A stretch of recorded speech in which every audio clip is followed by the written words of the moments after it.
Hello and welcome to this week's episode of the Poke Report. Joining us today, we'll be talking about Cowboy football as we go to a reporter live in Manhattan, Kansas. Also joining us today is a guest speaker talking to us about Cowgirl Stalker. Stay tuned.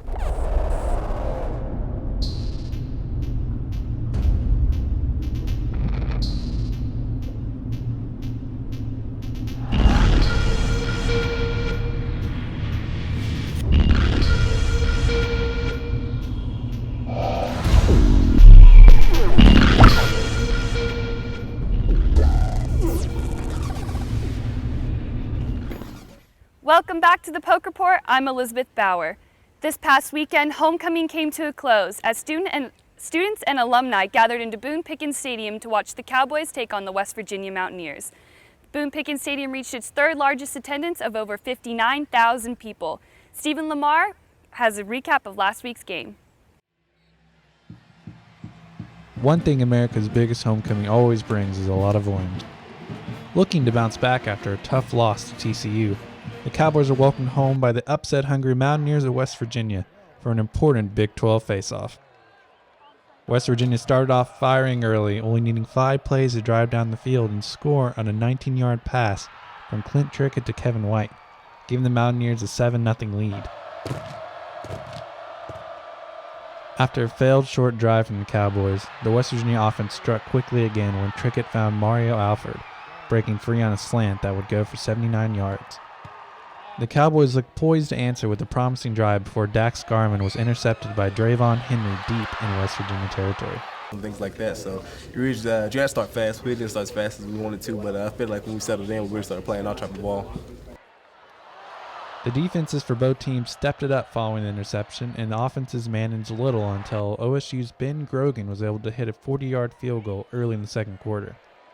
After West Virginia failed yet again to get anything going, the Cowboys marched quickly down the field with a 51-yard run from Brandon Shepard and capped the drive with a touchdown catch from fullback Teddy Johnson.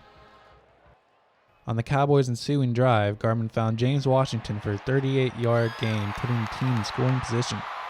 The offense failed to punch in the touchdown, however, and Grogan missed on a field goal from 36 yards out. The Mountaineers would take the 14-10 lead going into halftime. West Virginia got the ball after the mission and went straight down the field to add to their lead with a field goal from kicker Josh Lambert. The Cowboys' offense showed some signs of life in their first drive after the half, but the drive stalled. Punter Kip Smith, however, was able to pin the Mountaineers at their own 1 after an excellent special teams play by the coverage team. West Virginia would once again take advantage of the Cowboys' offensive struggles and added to their lead with a Lambert field goal, giving the Mountaineers a 20-10 advantage. The Cowboys' offense couldn't get anything going further into the quarter and fell even further behind when Garman threw a pick 6 to Drayvon Henry. The Mountaineers finished the Cowboys off after a 40-yard run by Dreamin' Smith put them up 34-10. There's only one thing you can do. You stay together as a group. We don't point fingers. You keep practicing. Try to get ready for the next game. For the Poke Report, I'm Stephen Lamar. Thanks, Stephen. Let's go to Connor Tomko now with the recap of Big 12 play so far. There were only 2 Big 12 games played last week outside of Stillwater, highlighted by an offensive explosion in Fort Worth. The matchup between the Texas Tech Red Raiders and the TCU Horned Frogs appeared to become a classic Big 12 shootout after the teams traded scoring drives in the first half, but it would quickly get ugly. With the score at 24-17, Horned Frogs quarterback Trayvon Boykin found wide receiver Deontay Gray in the back of the end zone to give TCU the 31-17 lead. Texas Tech wouldn't come close to getting back in this game after they went down 37-20 at the half, and things would only get worse. Gray would find the end zone again as he ripped off this 92-yard touchdown catch to make the score 54-20. Boykin would finish the game with 433 passing yards and 7 touchdowns as TCU cruised to an 82-27 win. In Manhattan, Kansas, Texas continued their growing pains under first-year head coach Charlie Strong after they were shut out by Kansas State. An early field goal was more than enough for the Wildcats, and a DeMarcus Robinson touchdown late in the second quarter effectively put the game out of reach. Wildcats eased to a 23-0 victory. In the Big 12 standings, Kansas State remains the only team with a perfect conference record, but is only a game ahead of West Virginia, TCU, and Baylor, and is yet to play any of those teams. Oklahoma State's defeat to West Virginia drops them to 5th in the conference. Next week's Big 12 action features Kansas State and Oklahoma State in a primetime battle at Snyder Stadium, and ESPN's College Game Day will be traveling to Morgantown as the Mountaineers take on the Horned Frogs. Around the country, Ole Miss and LSU met in Death Valley and engaged in a vintage SEC defensive battle. The Rebels would get on the board first after a Bo Wallace touchdown pass to Cody Core. Diving into the end zone is Cody Core. Touchdown. Even though Ole Miss forced 4 turnovers in this game, Les Miles was able to work his wizardry once again as Anthony Jennings threw a 3-yard touchdown pass to Logan Stokes to give LSU the lead late in the fourth quarter.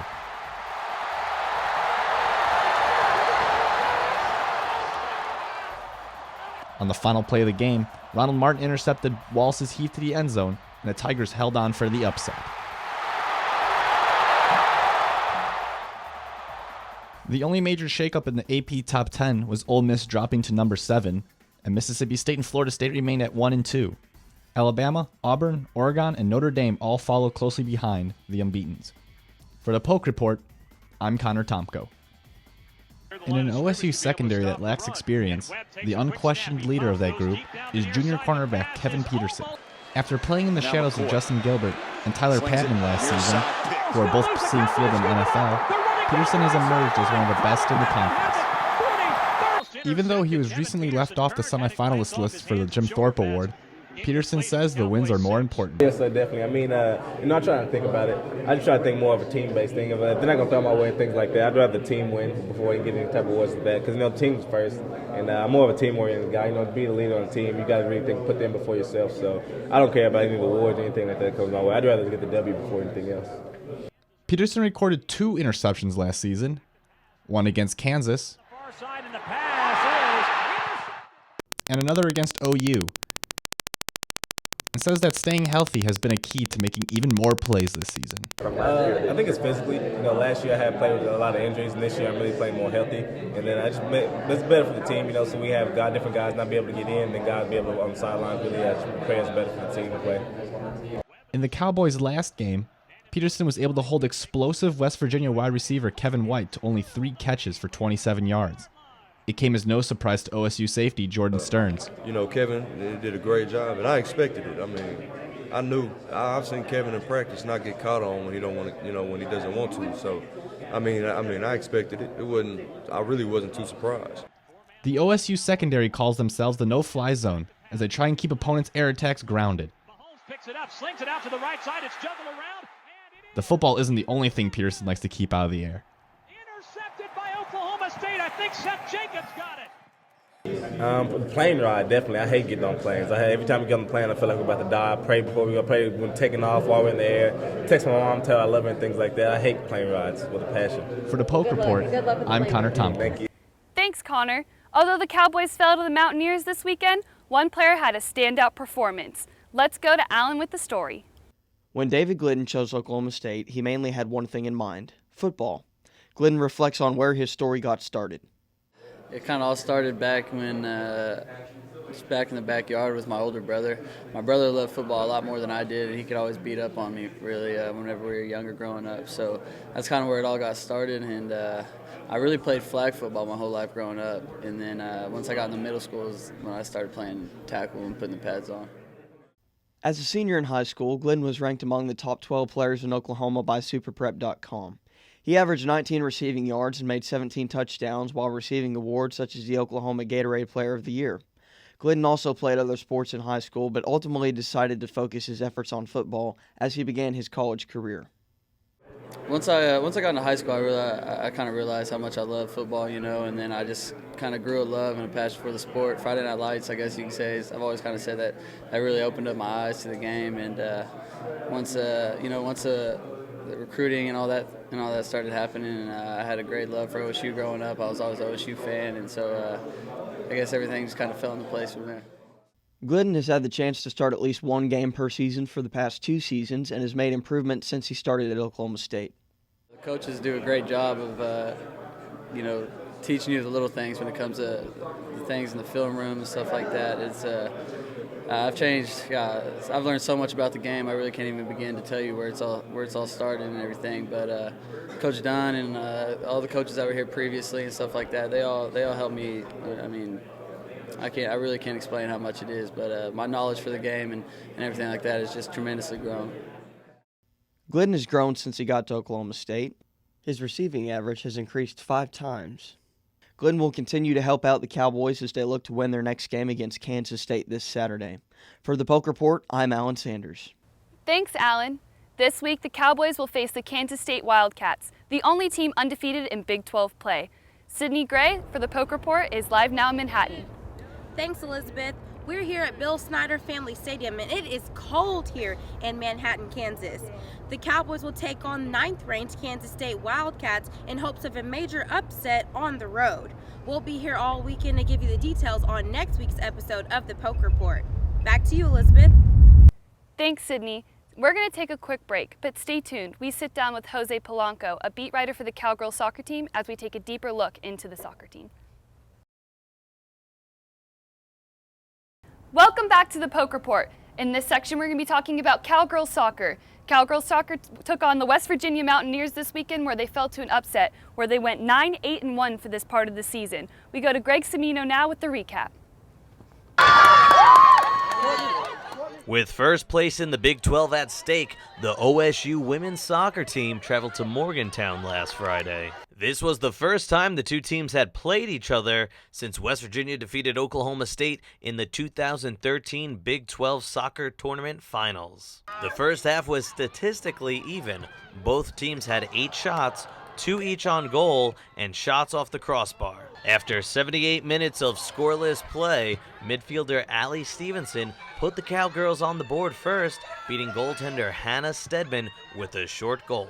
But the Cowgirls' lead would not last long. 48 seconds later, forward Kaylee Utley would tie the game with a deep cross assist from midfielder Cara Price. The Mountaineers nearly avoided overtime when in the 83rd minute, Leah Amos's deep shot bounced off OSU goalkeeper Rosa Media's hands. Somehow, Media managed to grab the ball before it rolled into the net for a score.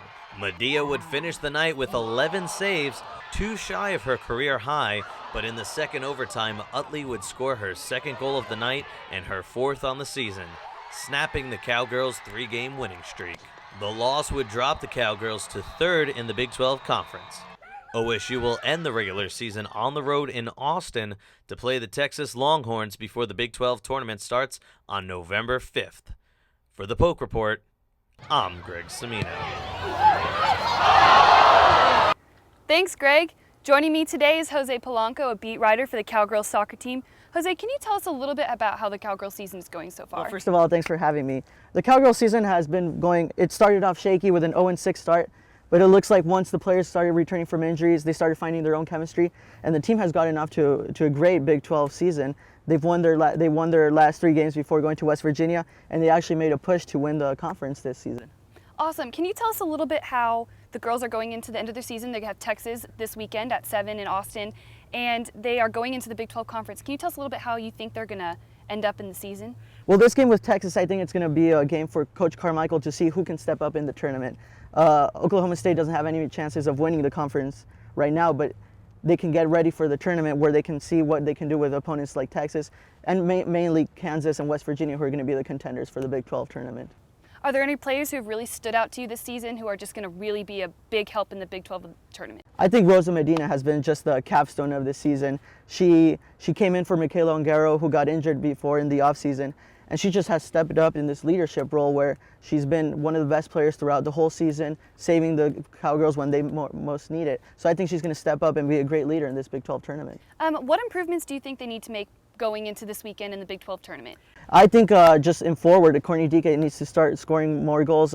Lately, Allie Stevenson has been the goal scorer. She's the top goal scorer right now with 6 goals. So I think there needs to be a better chemistry and see if Courtney Dike can get into stride and start scoring these game-winning goals that we saw last season. Perfect. Thank you, Jose. We're going to go to Melissa Harris with a profile now of the head coach. After growing up in Scotland, at the age of 6, Colin Carmichael and his family moved to Houston, Texas. He later received a soccer scholarship to the University of South Alabama and went on to play there. Colin Carmichael came to Oklahoma State University at the beginning of the women's soccer program in 1996. Probably about my junior year in college, I decided I loved coaching and could make a career out of it. Since he has been at Oklahoma State, he has been named Big 12 Coach of the Year 4 different times and helped lead OSU to a .627 winning percentage in the last 18 seasons. It's about having great players, and whenever your team has success, the accolades will follow that. So I'm just really blessed that, we've had some really nice teams here and some good individual players. Even though the program was brand new when Carmichael was brought to OSU to coach, it wasn't long before a team was formed and games were played. Although it takes a while to build a program from the ground up, Carmichael and the other coaches shaped successful teams. And then, once you win, kids want to be part of it. We went overseas and got some good international kids to kind of boost us along the way too. So it's just been kind of a process. It took about 10 years to get where we wanted to be. Carmichael has coached players that have been awarded with All-American, Academic All-American, All Big 12, and All Region. While Carmichael has been here, he has formed several relationships with the players. He doesn't stray away from his goals. He's very persistent. He's very personal. If there's a problem, he'll address it to you. While it's easier said than done, the Cowgirls are setting the goal to win the Big 12 National Championship in their conference this season and to continue to lead the program to higher standards. It's just a really good place to be, and obviously I love being around these young women and getting to see them, get to fulfill their dreams and hopefully fulfill their goals on the field. Carmichael holds high hopes for his team in the future of the OSU women's soccer program. With 4 Big 12 conference championships, 7 NCAA women's soccer championship appearances, and back-to-back NCAA tournament Elite 8 appearances, the program can only go up from here under the coaching of Colin Carmichael. For the Poke Report, I'm Melissa Harris. Thanks, Melissa. That's all we have for you today. Thanks for watching the Poke Report on O State TV. I'm Elizabeth Bauer.